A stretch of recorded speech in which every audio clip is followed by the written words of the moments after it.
This is the ministry of Moses, part 77. Our text is from Numbers chapter 16, from verse 27 to 33.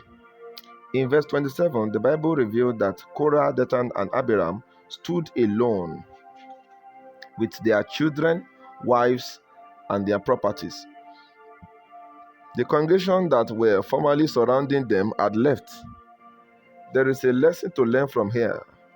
There are certain evil things that you will do, and as you do them, you may gather crowd around you. But in the day when the Lord will deal with you, those people you have gathered will leave you. Not everyone around you are ready to suffer with you. If they left Jesus, who was not even a sinner, then how much more you? They may hail you even when they know that your works are evil. They may choose not to correct you, but I can assure you that none of these people will join you in the punishment when the time comes. The only thing spectators do is to clap and shout. Those doing the real job are those on the field. And the people doing the real job will get the real pay for their efforts. After the congregation had left these three men, let us hear what Moses said concerning them as we consider verse 28 to 33. And Moses said, "Hereby ye shall know that the Lord hath sent me to do all these works, for I have not done them of my own mind. If these men die the common death of all men, or if they be visited after the visitation of all men, then the Lord hath not sent me. But if the Lord make a new thing, and the earth open her mouth and swallow them up with all that pertains to them, and they go down quick into the pit, then ye shall understand that these men have provoked the Lord."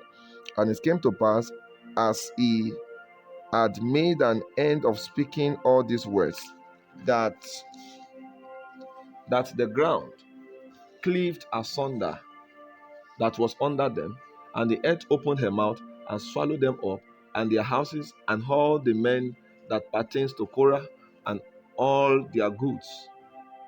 They and all that pertains to them went down alive into the pit, and the earth closed upon them, and they perished from among the congregation. Now let us analyze the remarkable thing that happened in these verses. Moses was sure that the Lord will surely collide with these people, because he knew that the works he did was not from his own mind. This shows that he didn't just start a ministry because he needed money, or maybe he needed popularity. He started because God had called him. When you start a ministry without God's permission and authorization, then it means that whatever work you do is by your own mind. God cannot prove himself mighty in a ministry he has not called you into. Moses told the people that those evil men will not die a common death. With this, we know that those people will die a death that is strange, a type of death that has never occurred in history before, first of its kind. Now, in verse 30, Moses gave the people an example of what God can do, for them to reward them of their wickedness. Then he said, God will deal with them differently because they have provoked the Lord. He did not say they have provoked him, but instead he said they have provoked the Lord. From here, we know that Moses' anger towards these people was not because he wanted to guide his ego. His anger was based on the fact that he wanted to protect the inheritance of the Lord. If you think ministry is about you alone, then greediness will not let you rest. Moses knew it was not about himself. He knew it was all about God. So that helped him to know how to handle the things of God. Moses knew that the work of the ministry is not about himself. He knew it is all about God. So that understanding helped him to handle the things of God. If it was all about Moses, then the entire congregation of the Israelites would have died long ago. Many times when the people speak against Moses, he will say that they have sinned against the Lord because he knew it is not about him.